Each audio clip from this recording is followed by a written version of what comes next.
Welcome to the Matcha Guardians podcast, brought to you by Matcha.com. Here, we focus on the biggest trending health topics of our time, featuring the greatest and upcoming wellness advocates.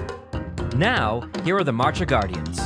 Licensed dietitian Diana Weil and medical journalist Alara Hadjivateris. Hello, and welcome to this week's episode of the Matcha Guardians. I'm very excited about this episode. We are talking wellness trends, worth it or waste of time. I'm excited to see if Laura and I disagree on any of these. I know, that's what I was thinking right before I jumped on was, let's see where we land on this. So the first one to start off, I'm a big fan of this. I was a big fan of this before I had kids, but now that I have a child, I'm an even bigger fan of this. So there is a thing that's becoming popular this year. It's known as sleep tourism and spa hotels. Have you heard about this? Okay, just from you a little bit, and I like the idea of it, but I don't know that much about it. Yeah, so more and more different hotels are investing in just creating a really healthy, amazing sleep environment where you can rejuvenate. It's not about going for a random weekend and kind of going off kilter and overdoing it. Instead, it's about, being rested and rejuvenating yourself. So when I lived in Denmark, and I think I told you this is a really popular thing already. I think in the culture over the last 2-3 decades, where there's spa hotels throughout the country, where they have various packages where you can go for 1 to 4 days. You get various treatments, and they have these huge areas that have all these different cold plunges, hot plunges, 4 different types of saunas with different aromatic therapies in them, different relaxation rooms for silence, for meditation. Everyone's walking around in robes. It's amazing. I love that. I mean, I want to go right now. Have you seen the hotels that are designed kind of in line with that? They're designed to help you get a good night's sleep. So like all of the curtains are perfectly blackout and the room temperature is set to like 65 degrees. And the entire sleep experience or the entire hotel experience is meant to help you sleep at night. Yes. Apparently Hilton Hotels has just done a giant revamp like towards that, where the rooms are super sleep friendly. Okay, Yeah. so that's, I think, a wellness trend that I'm 100% here for and have to find one of these hotels. I know, you're soon going to want one of them as well. And then, okay, so this is kind of a slight tangent, but sleep tourism, there's another thing that's becoming popular within the US that's very popular in Asia, which is these hotels that you check into postpartum, where there's a nurse around the clock that helps take care of the baby as well as you as the recovering mama, and gives you really nutritious meals. You get massages, people comb your hair, they show you how to take care of the baby. I'm also a huge fan of this wellness trend that's starting to shift into the US market. There's one that opened in New York City. I personally did not go, but that's something that I would definitely look into if I end up having another kid. Yeah. Okay. So here's my question. The sleep hotels feel like something that's like an average person could probably afford going to a sleep hotel, spa hotel. Are these postpartum things like outrageously expensive, or is it something that like insurance will pay for? Do you know anything about that? I don't know off the top of my head. I do think it should be covered by insurance. I think that it's comparable to the price of maybe having a nanny at home or having a maternity nurse at home. So if you're kind of already in that ballpark, I think that that's something you could do. I would think that it's actually more affordable than having round-the-clock care at your home. Okay, interesting. And do you leave the husband? Where does the husband or partner? Okay, so in Asia, traditionally, usually the husband does not stay at the postpartum retreat hotel. It's only for the mother and the child. But in the US, they cater towards both. So it can be the husband and wife or partnership, and everyone's there together. Honestly, this 3rd trimester is killing me. So like, I want to go now. Go right now. Book it. Look, I don't know. I wonder. I mean, I just know of the one in New York City, but I'm sure that there's other ones. Yeah.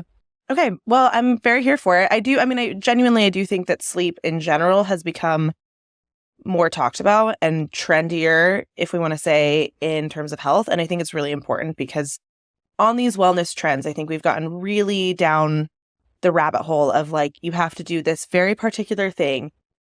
And if you don't do it, then you're not healthy. When in reality, coming back to the basics are so key. Like, are you getting 8 hours of sleep a night? Are you drinking enough water? Are you eating your vegetables? And I think sleep has become a really big topic, again, in health and wellness. And I'm happy to see that. Yeah, and I think it's something that people are talking about now, right? you go to work and people are like, oh yeah, I had a really great evening. I went to bed at 9:30. Yes. And all the like sleep mocktails that kind of, replacing alcohol with mocktails and the ones that are designed to help you get a good sleep, or the Hatch alarm clocks, that gently wake you up and that aren't so jarring, and all these things that I think, yeah, I'm here for. I'm into it. I'm very into it. I am not a fan of when you set an alarm and you constantly press snooze. My husband's a huge fan of that, as you know. Peter loves it. But it just, for me, it grinds my gears. I feel like I sleep horribly. Then again, I guess you like end up kind of being at the top of your wake windows. So you have a lot of crazy dreams. I tend to have really weird dreams when I am like snoozing. Oh yeah, that's a good point. But there is nothing worse when like the morning that you get to sleep in and your husband's alarm clock I'm like, I'm going to suffocate you with this pillow. Yeah. Now I have the excuse of the baby room. Like, it's going to wake up the baby. You got to turn it on. Shut it off. Sleep tourism. Just sleep as a trend. I think it is worth it and here to stay. And I think we're going to see it continue. And I think that AI is going to play a huge role as far as sleep tourism becoming more popular, as well as wearable devices. Yeah, which actually, okay, so question about that, and I'm curious how you feel about it, because sometimes I feel like the wearable, like if I wear something at night and it's like, you got a really bad night's sleep, you got 4 hours, you're going to feel terrible today. Sometimes that really impacts my mental health. So I've stopped wearing anything at night that tells me how I'm sleeping, because I don't want the external input and I'd rather just feel my way through it. But then I also know that it's really helpful for people. So where do you stand on a wearable device telling you about your sleep? I think it's a waste of time. I've also gone through the phases of, wearing it a lot and a little. And I don't really love the idea of, I'm a belly sleeper, so I sleep like this. And so the idea of also like having a device like right up against my head isn't great. I went through a phase of using the Whoop. And I remember the Whoop would just tell me, oh my gosh, you had a horrible like night's rest, like you shouldn't train today. And I'd wake up feeling really good and then have a really good workout, like one of the best workouts I've had in a while. So I think it's a waste of time. I'm not a fan of it, but I do think that there's room for improvement. So I'm open to, I don't know, new iterations of it to come. I agree, but I'm like not a fan of technology telling me how I'm going to feel that day or like what I should be doing. Yes, agreed. They don't know. They don't know what's going on in here. Okay, next one.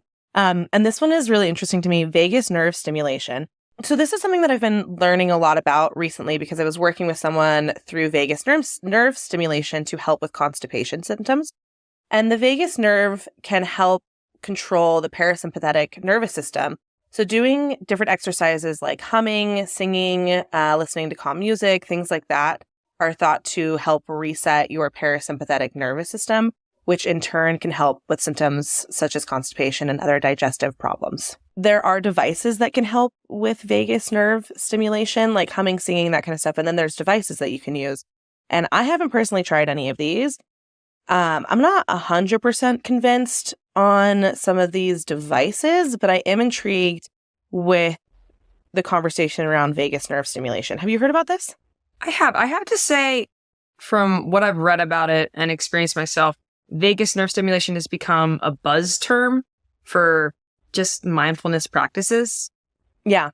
Breath work, shavasana at the end of a yoga practice, sound bath, like you're saying, humming. So I'm here for it. I think it's become a bit more pointed and maybe it's missing the point. I don't know. People are kind of getting too attached, like, oh, it's vagus nerve stimulation. I just think it's part of something broader. Yeah, I agree. That's true. Because when I was looking at the article, it was talking about like breath work and meditation as part of the vagus nerve stimulation. And I was like, yes, I think that those things are really helpful, especially when we're talking about GI discomforts, because I think those are so closely tied to mental and emotional health and what our brain is doing. But I do agree it has kind of become buzzy. And are we doing it in a way that actually is stimulating the vagus nerve? I don't know. So I think worth it, yes, because at the end of the day, it's about doing breath work and being more mindful. Do I think everyone's going to be saying vagus nerve stimulation 10 years from now instead of mindfulness? Not necessarily. I think some of these wellness trends actually do cause real harm. I think some of them are dangerous. This is not something that I find dangerous at all. So if it's something that you want to experiment with or something that you find helpful, there's like no loss to try. Agreed. All right. Moving on to the next one. Blue zone diets. So there was recently a docu-series that came out on Netflix about the different blue zones. where people live to basically be over 100, like all over the world. And one of the ones that was really popular was the episode about Japan, about a specific area within Japan. And one of the things primarily being about their diet, and the diet being these purple sweet potatoes. And I am going nuts because I am getting bombarded. I don't know if it's the algorithm on TikTok and Instagram of people eating purple sweet potatoes and acting like it's just this like cure-all. I mean, I love potatoes. I know you love potatoes, and I also love purple sweet potatoes. I'm going to admit it. Like, I don't know if it's subconsciously, but like I've been seeing all these sweet potato recipes, purple sweet potato recipes. I always assumed that it was native to that area within Japan, so I couldn't get purple sweet potatoes. But I did succumb to Googling, can I get a purple sweet potato in Connecticut? Turns out I can. And yes, I did end up doing one of my purple sweet potato recipes. I actually don't really love purple sweet potatoes. I feel like they're a little too starchy. They are. Like, they can be tough.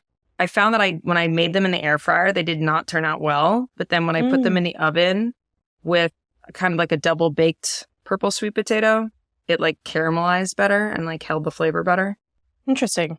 So I do think that blue zones are actually like an incredible idea. I'm very here for people following blue zone diets and more so the lifestyle surrounding blue zones. Whether or not I think purple sweet potatoes are going to save us all, probably not. But blue zones, I think, are a great idea. And I'm also here for it because a lot of blue zones include eating a lot of beans. And I think that beans are going to save the world. True. And they are usually primarily vegetarian-based diets. Yeah. And I think, just healthier in general. And I feel like they also think about food in a way that is very different from American culture, where it's, sitting down and enjoying it with people that you love, and rather than just focusing on food as fuel. I think we're going to start to see this combination of the sleep tourism, the wellness hotels within the blue zones. Oh, wait. That's a really good idea. Not a trend yet, but I'm calling it now. I think it's going to become trendy. Should we start that? I think that's something we should start. Blue zone hotels. Blue zone hotels. Yep. Go and live like the natives. Okay. You're going to have to tell me about this one because this isn't something that I know a lot. I've never heard this term before. And tell me if I'm pronouncing it correctly. Yep. Limpias? Limpias. Limpias. Limpias. Like limpias for Spanish, if anyone's familiar with Spanish. Limpias, it's a term for like limpiar means to clean. So limpias, in particularly in South America, it's known as a spiritual hygiene practice. You kind of spend time where you do an energetic adjustment, where you put the body and the chakras back into balance. Think of it as like a spiritual oil change. Oh. Yeah, energy work. It's about doing energy healing. So what do you think? I mean, it sounds like it's very chakra. It's based kind of on the chakras, correct? Yes. So what do you think about this? So I have admittedly never done it, though I am a believer in it. I know some people that are huge fans of it. We actually recently, we did a podcast interviewing a Reiki dog masseuse, which is energy healing. And some of the case studies that she told us about with her clients were pretty miraculous. And I've heard the same thing from people as well, that people have worked with an energy healer and it's been incredible, life-changing. I think for me, the problem is that you have to really find someone who is good. And I think that those people are few and far between. And how do you find them? Unless it's a referral. Right. For me, I'm going to have to say, compared to everything out there at this point in time, it's not worth it right now. But I'm not going to say it's a waste of time. I'm just going to say it's not worth it right now. I agree. I would rather spend money on like a massage or going to a yoga class or something like that. And the chakras, I'm not against. It's not something that I'm like find has been useful for me personally. Yeah, I agree with that. Well, now rolling into the next one, apparently it's become very popular within the US market for people to have routine facials, which I am here for because I am a big fan of facials. I try and get one at least once a month. I consider it, my preventative Botox. Instead of spending money on that, that's what I'm doing. On average, a lot of people are getting up to 4 facials every 6 months. This includes men and women, and I am here for it. I think it's absolutely fantastic. I mean, you do have some of the best skin I've ever seen on a human being. What are your facials of choice? I love a physical touch facial. So instead of, I'm sure you've heard of like hydrofacials where they use this kind of sucking device where they're kind of a bit slimy in my opinion.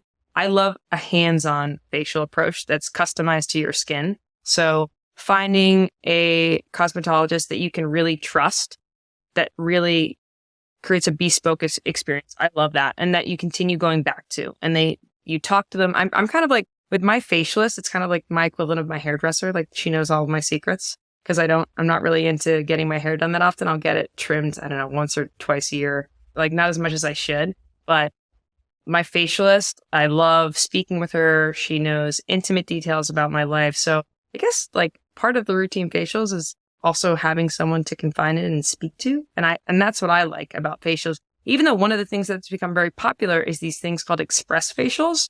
Oh. There's different chains. So one of the ones that has become popular, there's one in New York City, there's London, they're popping up all over the place. LA is Face Gym, where you go in and you do a workout for your face. It's a bunch of chairs lined up and there's just a simple curtain kind of between everyone. And you can go in for just 30-minute sessions and you can get a punch card where you buy, say 6 in a row, and then you just kind of go at your whim. Do you think that going to get a facial once a year, once every 6 months is worth it? Or do you think that you have to go every month in order to actually see a difference in your skin? I think it's always worth it because it depends on the type of facial that you're getting. For example, I think that a hydrofacial is a wonderful thing to get before you have a event, right? I wouldn't say go in for a deep cleansing facial before an event, especially if you have clogged up skin, because then you're going to be really red and blotchy, but definitely worth getting one for several occasions. Another one that would be good, for example, is a cryofacial where they hit you with a cryo wand just on the face. That can be really nice. That can be really nice if you kind of have a bit of a headache, if you're jet lagged, if you're not sleeping well, if you have headaches. It's really nice. Okay, so as part of this episode, I kind of wanted to spill the beans on the things that we do for what our wellness trends are, including the facial stuff. Okay. So I'll start because, I'm making us be vulnerable here. So I've done a chemical peel, which I didn't really notice that much of a difference, but I think it's one of those things that you have to do a couple times, and I didn't do that. And I've done microneedling. It was actually combo microneedling chemical peel, and I didn't really see a difference, to be honest. But again, I think that you have to go more than once. You do. So I've also done anything that you can do to your face. I've done it, including Botox. We can go there in a second. But when I was living in Denmark, it was kind of the perfect time for me to do a lot of different facial treatments because the winters are so long. So you don't have to worry about that sun exposure. Because a lot of the times when you get these facial treatments, you want to avoid time in the sun. So it was really great because the days were so short. So I tried all these things. I did microneedling, and I agree, you kind of have to do it several times. So I did it 4 times. And what I would do is I would do a microneedling facial. And then 4 weeks later, I would do a vitamin C focus facial. And then I would do another microneedling facial. And I did that for 4 cycles. And I really saw a difference. And then the other thing I did 3 times was Fraxel, which is super painful. I do not recommend it. It's very intense. I definitely saw results, but they basically laser off layers of your skin. It starts out really subdued, like they kind of track. It's like this little machine that tracks back and forth, back and forth, back and forth. And then by the last time it tracks, it's been the only facial treatment where I literally swatted the person's hand away and said, "Get the F off of me." And I have a pretty good pain tolerance. Okay, so maybe pass on that one, but it did work. It's just kind of like, beauty is pain. They say that. The other thing that I would do before them, because a lot of people find microneedling to be painful as well as Fraxel. So a lot of medi spas, because usually in the US, you need to go to a medi spa in order to get these treatments, especially to get a microneedling facial that's like a certain puncture, to go deeper into your skin. They give you this cream to help numb your face. And the way to make it more effective, this is a pro tip, is you ask for a tube of the numbing cream. They can usually prescribe it to you. So you don't have to get there and sit there for 45 minutes with the numbing cream on your face before the treatment, because that's a lot that's going to eat up a lot of time in your day. But you get the numbing cream, put it on at home, and then you take saran wrap and you put the saran wrap on your face. Of course, you need to breathe. So cut yourself a hole for your mouth, your nose, and your eyes. And you have saran wrap on your face, and you look absolutely crazy when you're driving to your appointment. I know this because I've seen the look people have given me at red lights, but it makes such a difference in terms of it soaking into your skin and not feeling it as much and it not being as painful. You actually told me to do that and it did work. Yeah. So for my microneedling, yeah. Okay, facials are worth it. What do you think about, and I've done Botox. Alara was actually the one to out me in front of my father that I did Botox. I did. He was so pissed. My bad. Yeah, he was vehemently against it, but I told him that I did it too and it's okay and it goes away. And it goes away. And I want to be 100% transparent here. I love it. I love having Botox. I haven't done it since getting pregnant or even like a couple months before getting pregnant. I miss it. And I do also enjoy being able to move my eyebrows. So both are there. Both are present emotions. That's all that I've done. I've only done Botox. I haven't done fillers or anything like that. Have you? I did a little bit of filler in my chin once, actually, before my wedding. Would I do it again? Probably not, because I do think compared to Botox, where I don't think that there's lasting effects, I do think that it can mess with you a little bit. So it's not something I would do because, I don't know, it messes with the whole shape of your face. With Botox, I loved it, particularly in my masseter muscles. So from a cosmetic standpoint, as well as an anxiety standpoint, it was really wonderful for me because I'm one of those people who grinds my teeth at night. Surprise, surprise. So my excuse of why I got Botox was that, I grind my teeth at night. But the other thing that does it actually kind of helps slim your jawline. So it's a 2-for-1. So I really loved that. I kind of miss that, as well as in my 11s, because I've always been one of those people who, as you can see, I can intensely furrow my brows. So it was really great. I do agree with you that it kind of made me struggle. Like, I'm a very expressive person, but when I had Botox, looking back, especially at videos of myself, I just kind of seem more flat. I'm a less animated version of myself. So I guess that's the trade-off. In the videos, I come off flat. In person, I come off a bit more flat. In photos, I look great. Yeah. Have you been doing it since breastfeeding? No, I haven't done it. I haven't done it for years. And once again, this goes back to I think when you do anything that's a bit more invasive, and this can be as simple as a facial, right? Where people are doing extractions, you want to go to someone that you can trust. And I was doing that with a person that I really trusted over in Denmark. And I haven't gotten around to finding someone who does it here. I mean, I think on the topic of skincare, I feel like for me, the issue with it is that it can become outrageously expensive. I mean, you can spend hundreds of dollars on like a single bottle of face cream, or, Botox and all these things are just, I know people that have gone into debt for this stuff. Yeah. And I personally would rather, if I had to budget between a gym membership and this kind of stuff, I'd probably choose the gym membership.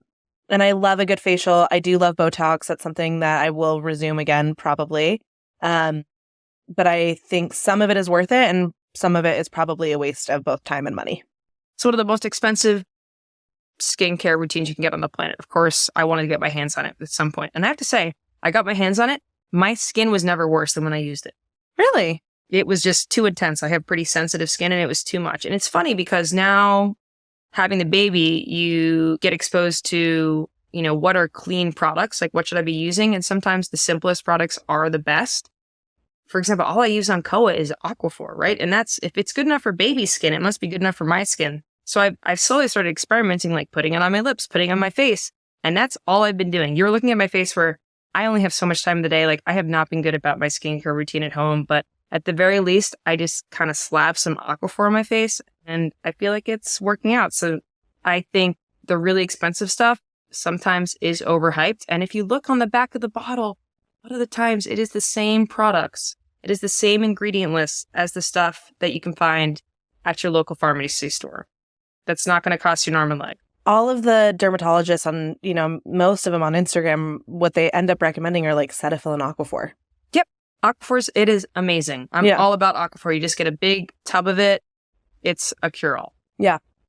Okay, so moving on, and this is a completely different topic, but therapeutic psychedelics. So using psychedelics such as mushrooms, LSD, MDMA, which isn't really a psychedelic, but, for help with your relationship or just depression, anxiety, that kind of stuff. I'm so here for it. I think that especially in a setting where someone is trained to help you process some of these things, I think it's super helpful. I love to see that this is becoming accepted and embraced in our society. I completely agree. I think it's absolutely fantastic.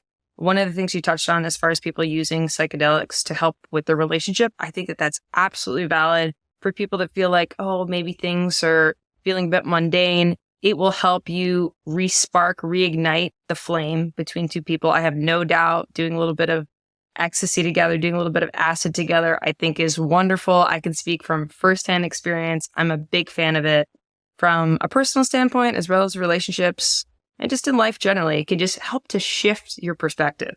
Yeah. And I love to see, I did some of these things in college and it was not done in a safe way, and it was not done in a way that was healing. And I love seeing that this is now, there's more thought behind it, and it's becoming less of I mean, sure, they are very much still party drugs, but I really like the idea that they are becoming less party drugs and more how can we use these substances for healing and growth as humans. Absolutely. Yeah. I look back to the times when I did them in college and it was just like such a horrible setting. You're out around a bunch of people that aren't on the same drug. You feel weird. You start sweating. You get anxiety versus, say, taking an afternoon where you're just around, say, a small group of trusted friends or just your partner or just yourself. And you're doing a much smaller dose, right? And there's just a much higher awareness and reward. It's amazing. All right. So cycle syncing, which I know is more female centric to the female listeners out there, but essentially it's about doing your workouts around your menstrual cycle. I'm here for it. Yeah, it's interesting because I'm mixed on this one.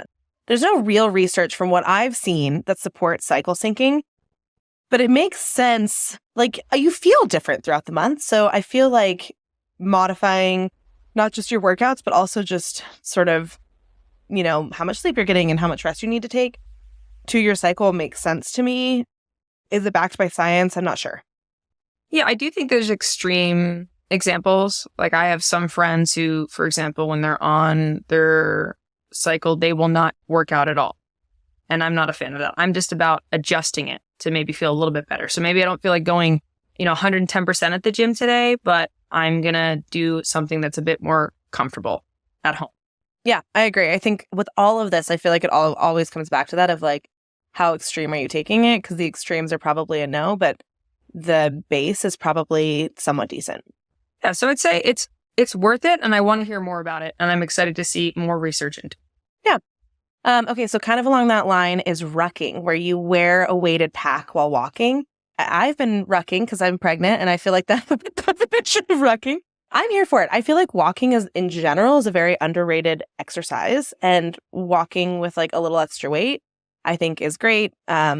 Low cost way to exercise, build muscle, get your heart rate up a little bit more.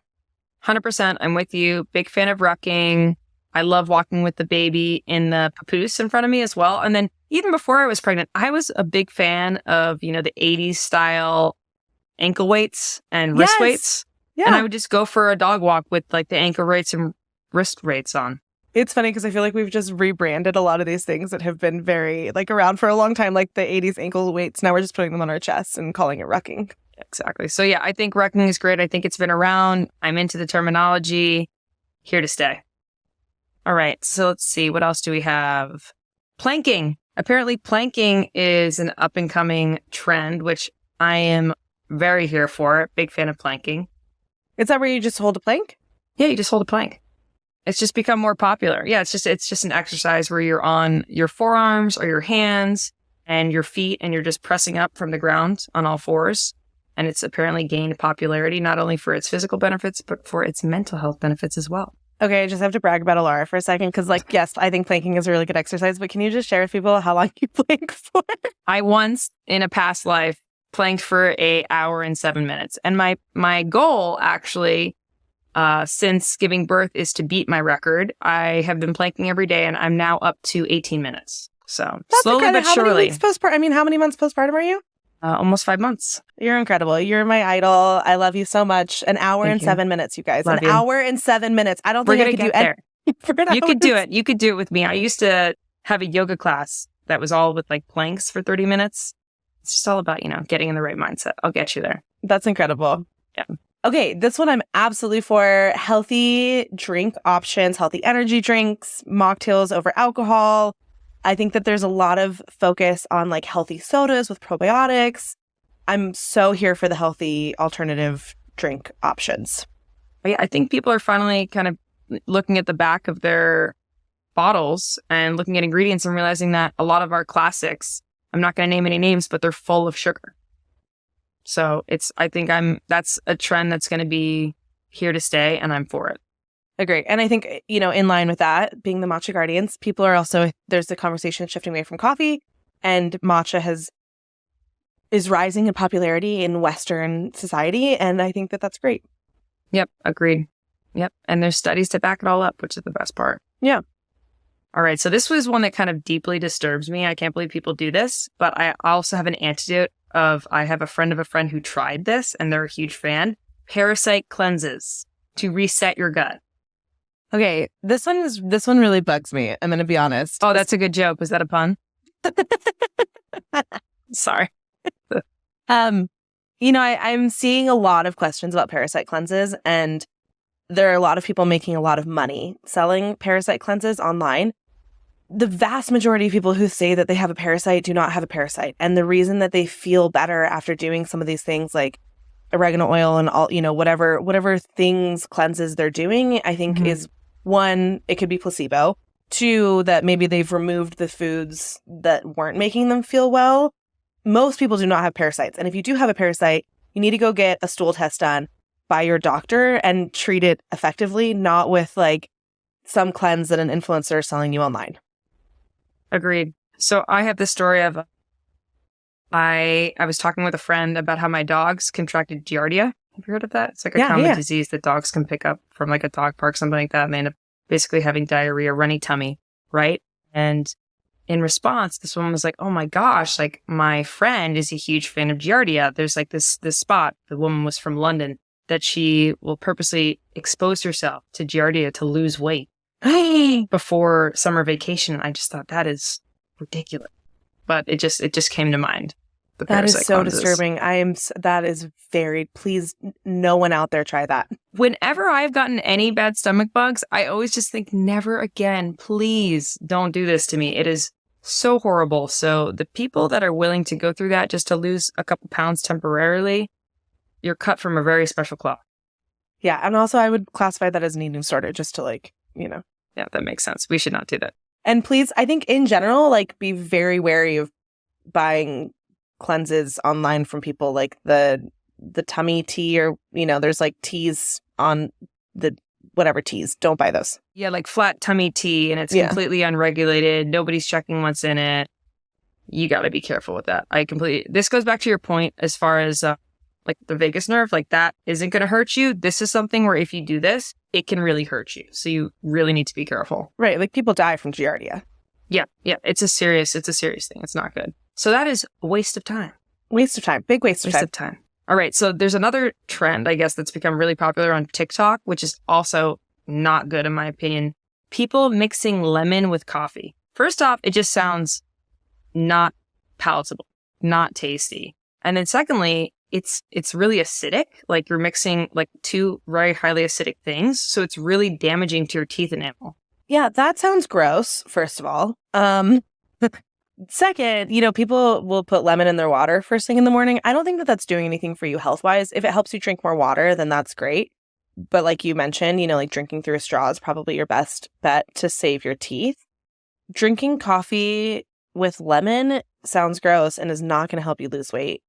So we're waste of time. Yeah, not about. Oh, the other one, this is good. Drinking raw potato juice to cure your strep throat.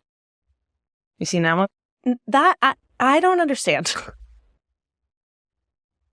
There's zero scientific backing. But this kind of speaks to the point that there's all these things out there that just become viral on social media that if enough people are doing it, if enough influencers are doing it, people see it and they're willing to try it. Which is so scary. Did you read the book Educated? No, I haven't. So it's about this woman who grows up in a cult. Maybe it's not a cult, but she grows up with a very strict kind of out there family who, they don't believe in medication. They live off the grid. They don't trust the government. And when she would get strep throat, her dad would make her sit outside and expose her throat to the sun to cure strep throat. The sun has benefits. It's not going to cure your strep throat, though. So this is what that makes me think of. There's a lot of funky stuff out there. Waste of time, drinking raw potato juice. Another thing that has become popular, apparently, is do-it-yourself wart remover tactics at home without getting, say, those kits that you get at a local pharmacy. I'm going to admit something. I have done this. I have used duct tape to remove warts. Okay, that one I think actually works. It works. So I'm going to have to say, not a waste of time, but you have to be really careful with how long you leave the duct tape on. That is the one thing I will say, because you can go too far and then you can end up scarring yourself. Duct tape works. It works, yeah, which is kind of a weird thing. So yeah, if you're looking for an easy fix for warts, duct tape. Yeah. Though, remember, we are not medical professionals by any means. So, this is your prerogative. Maybe talk to your healthcare provider about it, but duct tape works. Right. Don't come after us if something happens with the duct tape. Yeah, please. No. This rolls into social media as therapy replacement. Okay, this is a big skip it for me. And I think I actually just saw something recently about how social media were using all of these terms incorrectly because of seeing them on social media, that now we're labeling everyone as a narcissist. Everyone is, talking about their trauma. And I think that it's great in some sense that people are able to express how they're feeling and opening up about this stuff and understanding these topics. But then because of social media, it's like become this big self-diagnosis and misusing these terms. Diana, what you're saying is very triggering to me. Right. Exactly. Yes. It's extremely triggering. Yes, exactly. And then I also think that there's this idea that therapy isn't real because you can just get it online or through social media, or that like therapy just validates some of these bad behaviors, when in reality, like working with an actual therapist, they'll be able to see through these bad behaviors. So big skip it for me. It dilutes it. And I think that if you look at a lot of the great therapists and psychiatrists out there, they're not on social media for the most part. Yeah. And then there's some really good accounts. So, there's some really good ones on social media who are actual licensed therapists and, mental health counselors. And those ones I am here for, but, just the average person. No. And I just think at the end of the day, when it comes to therapy and psychiatry, it's a very personal experience that there needs to be a conversation that happens where they learn your history to be able to move forward in a healthy manner. And so when you kind of have these videos that are grand sweeping things that have that grand appeal, there's going to be stuff that falls through the cracks. Yeah, I agree. You got to be careful. This next one, I'm really glad that you put on here. And just the term nature's Ozempic, which is being used for everything right now, is driving me crazy. Yeah. So apparently there's this supplement called berberine. Is that how you pronounce it? Mm-hmm. Yeah, berberine. So it's totally ineffective, and it's also potentially dangerous. This goes back to supplements, right? They are not regulated in any form. It's not something that you want to be messing with. There is not a magic pill that you can take that's going to make you lose weight. And even in the case of Ozempic, right, there's a lot more studies being done now that are going to come out that unfortunately I think are going to shed a lot of light on how Ozempic, Mounjaro, it's not an easy fix by any means. Yeah. I'm torn because I think that those drugs can be really life-changing for some people. I don't want to just hate on them, but I don't love the idea of these quick fixes. And I think I just would encourage anyone who is exploring these drugs, one, to actually get the real version, not, yes, getting some supplement that you bought on the black market, and two, to pair it with lifestyle changes. Agreed. I'm not an Ozempic hater. I do think that there's people, right, that have diabetes, that are in a certain age bracket, a certain point in their life, they have like a certain weight, that it's a really good thing for them and it works for them, right? And then there are people that are on the other side of the spectrum who, just want to lose the last 5 pounds, or they want to lose the baby weight. And I just I'm not here for it. So yeah, I go skip it. Okay, so another one, wall Pilates. So I keep getting advertisements for this all over my Instagram and TikTok. And basically it's Pilates while using a wall. And this is not something that you want to mess with if you have any lower back problems like I do. They can actually make them much, much worse. So make sure, in my opinion, you speak to an actual certified physiotherapist, like before basically making things worse and putting yourself in more pain. I've never heard of this. It's like at home doing Pilates, but against a wall. Just think about like having your feet flat against the wall and you're doing like honestly, it's like just continuous hip thrusts. It's just like lots of like one-legged hip thrusts, double hip thrusts, where you're just using the wall instead of a reformer. Interesting. Yeah. Okay. I'm going to trust your opinion on we'll skip it. I'm just not here for it. Dry brushing. Have you ever tried dry brushing? No, but I did buy dry brush and then have never used it. Same. So I guess I'm not here for it. Like, I want to be the person that dry brushes, but I have a hard time making myself shower. So spending 5 minutes dry brushing isn't going to happen for me. I agree. It's one of those things that in theory, it's a really lovely ritual. And I've heard that it's actually very good to do with children for sensory, like to help with their sensory exploration. but I just haven't gotten around to it. Maybe I'll get around to it, once Ko is a little bit older. But right now, I'm going to have to go with skip it. And like, how big are the benefits really? I'm sure people are going to get mad. I feel like people are going to get mad about being like, but like really, how much do you feel like you notice from dry brushing? I don't know. Dry brushing, it's another form of exfoliating, right? So I don't have time for it. Yeah, I don't have time. I commend the people that do sacrifice their time. I guess my time goes towards a skincare routine when I even have time to do it. So dry brushing just doesn't fit into the habit stacking in my life. Okay, here's what I am really for are the sensory deprivation tanks or float tanks. Have you ever done one? This is where oh my God, we disagree? finally found something that we disagree. Okay, amazing. Yes. Why do you disagree? Well, I've done it. I've done it a few times. And every time I did it, I ended up getting the salt water in my eyes. It burned. I didn't like it. I don't know if I'm a bit claustrophobic, but I, couldn't see. My eyes were burning. I started freaking out. I wanted out right away. I never have lasted the full hour. Really? Okay. Just did not find it to be a pleasurable experience. Maybe I just don't like being within my own thoughts. I don't know, but I did not like it. Maybe I have to say though, I did not try it while I was pregnant. Maybe I would have enjoyed it more while I was pregnant. What I've heard is that they won't let you do it while pregnant because they don't want your water to break and then have to like redo the entire clean the pool. Right. But I think doing it pregnant would be lovely. To be fair, I did it with Harley. So we did it in a couple's tank and it was bigger. I have never been so relaxed in my entire life. I felt every single muscle in my body, I felt like relaxed. I slept really well. I felt like I was doing drugs, but like the best part of doing drugs while I was sober. Loved it. How did you manage to allow it? Because for me, I actually came out with more neck pain than I went in with because I was just so nervous about falling asleep and my head being submerged in water that I just was very kind of in this banana shape the whole time. I couldn't relax. Interesting. Yeah. See, you just got to trust it. I just trusted it and it held me. Yeah. And I had earplugs and the little eye thing, so it kept all the salt water out of my places. I did not have those things, so maybe I did not go to the right place. The place that I went to, they provided a little neck pillow if you didn't feel like your head was fully supported. That would have really helped me. And you could also leave the tank open, so it wasn't as claustrophobic. So I loved it. I'm so here for them. I've also heard interesting things about helping with PTSD. I could see that. So, yeah. For me, gonna skip it for now, but who knows? Maybe I'll come back around to it. Yeah, try it again. Maybe you'll convince me. Maybe we can do a couple's tank. Well, I think this next one we agree on because we've had a conversation about it. Eating your placenta after birth. Okay, I feel strongly against this. I feel strongly against this as well. I am not a fan of eating your placenta after birth, whether that's cooking it, whether that's turning it into small, like you turn it into a powder and then you place it into capsules. That being said, I understand why some people do a placenta bank and will keep the placenta to have access to it. Say if your child gets sick down the road.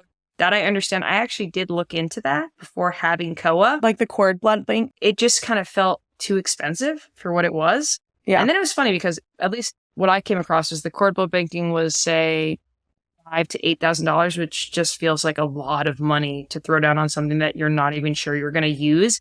But then after the fact, I started getting all these advertisements saying, your placenta is worth $40,000 to $50,000. I don't really know where they pull these numbers from. Yeah, I've seen that too, and I'm a little distrustful of that. I just, and I know a lot of people who have eaten their placentas, and I don't want to be too judgmental because, everyone gets to make their own choice. Did they make it at home? Like, did they? They had it encapsulated. Now, these people that ate their placenta, did they give birth at a hospital and then you just simply asked like, hey, can I have it back? Or was it a home birth? All of the above. And if you work with like a doula, sometimes the doula, that'll be part of their services that they'll like take the placenta, or the midwife, they'll take the placenta and encapsulate it for you. Here's my thing. I actually think that this one can be dangerous because the placenta is the filtration system. And there's a couple studies. One is that they looked at placentas and every placenta had over 200 chemicals in the placenta. First of all. Second study that I looked at is every single placenta that they looked at had microplastics in it. I see a big argument saying that animals eat their placenta, so we should be eating our placentas. But animals are also not exposed to all of the household environmental toxins that we are. And I also think that animals eat their placenta as a way to like hide the afterbirth from predators. So that's not a convincing argument for me. I agree. I'm with you. Skip it. Skip it. Skip eating the placenta. I mean, you do you. Yeah, you We do still you. love you. Of course, we love you, but we're going to skip it. We're gonna skip it. Yeah. All right. Taking a cold plunge and also sauna, so hot cold therapy. I am all for it. I'm a big fan. Actually, the big project that Peter and I worked on right leading up to Koa's birth and then right after was actually building a sauna at home, like building a barrel style sauna, just one piece of cedar wood at a time. And I love it. I use it about 2 to 3 times a week. And then we have the pool right next to it. We don't heat the pool. So I just go right from the sauna. I jump in the cold pool. I'm a big fan. Yeah, I'm super here for it as well. I'm a big old baby when it comes to the cold plunging. I want to be the person that cold plunges or like takes a cold shower every day. I'm not there, but I want to be. I want to be that person. And maybe one day. One day. One day. We'll get there. Yeah. All right. Cupping. I have tried cupping once. I wouldn't say that I noticed any drastic results. I did cupping particularly for like a shoulder injury when I was doing a lot of CrossFit. So I don't know if I would say it's necessarily a waste of time. I don't know if it's something that you need to do more routinely than just one session. Yeah, I'm intrigued, not convinced. Yeah, so I'm going to go skip it for now. Yeah. Oil pulling. Oil pulling. So this is when you just take an oil. So let's just say it's olive oil, avocado oil, and you just take a big old swig in your mouth and you just swish it around as if it's mouthwash for an extended period of time. I'm not a fan of it, personally. I've tried it. Not a fan of how it makes me feel. Yeah, I know that a lot of people do with coconut oil because it's antibacterial. Yeah. I have been learning more about our oral microbiome, which is really interesting, and that we're killing that off with the alcohol-based mouthwashes. I don't know enough about it, to be honest, to really speak on. Agree. I'm going to throw this into the gray zone of I'm going to table it, kind of read up more about it. I've tried it. I was not a fan. Of course, I didn't try it with coconut oil, which probably seems more logical, so maybe I'll do that. But still sounds gross, kind of. It still sounds a little gross. And once again, like on my long list of, the dry brushing, the oil pulling, I just don't know how many healthy habits I can fit into my day. And those are just not at the top of the list. Yeah, I agree. Not a priority. Yeah. Okay, should we end on I think this one's a really interesting one. The supplement injections, like vitamin B12 supplement injections, vitamin D injections, or going to like a med spa and they have like an array of injections that you can do. They're all supplement based. So I once had this done at the gym I used to go to because they were just doing them for free. So I thought, why not? YOLO. I wouldn't say that I felt any differently after. I did like a vitamin B12 as well as, what's the other one? It was kind of like a cocktail of different things. But looking back, I had no idea what they were injecting into my body. I had no idea if the person injecting it into me was a certified nurse or not and knew what they were doing. So I would say that this is something that people have to be careful of. Agree. I think, some of these, like vitamin D is a fat-soluble vitamin and you can get too much of it. So, do you need to be doing this? I think is the big question. Who is doing it? What is in it? I think are all really important questions. And I don't love the trend of just like injecting things kind of willy-nilly. I think that if you have spoken to your healthcare provider and you've gotten blood work done that shows that you say have really low levels of vitamin D and they recommend an injection, I'm here for it. But be very careful and waste of time. Agree. Okay, so kind of just to wrap up, I think we both put in the baseline effort so that I don't feel the need to be going and doing all these extra things to feel real. Like I don't need the wellness hacks because I feel good on a day-to-day basis on the habits that I've already established. But just off the top of your head, like what are your wellness trends? What are the things that you do that you feel like make a big difference in your life? That I would say aren't even necessarily trendy that I've been doing maybe for a while. So one of them is I drink matcha every day. So that's like a big thing for me. I brush my teeth every day. I try and wash my face, but I at least moisturize it. That's a big thing. I love going out into nature. I love going out and having sunlight exposure early in the day. So I love sunrise. That's my favorite. I also love sunset as well. I love breaking a sweat. That can be something that you do in 5 minutes, 50 minutes, 5 hours, but that's a really important part of my day.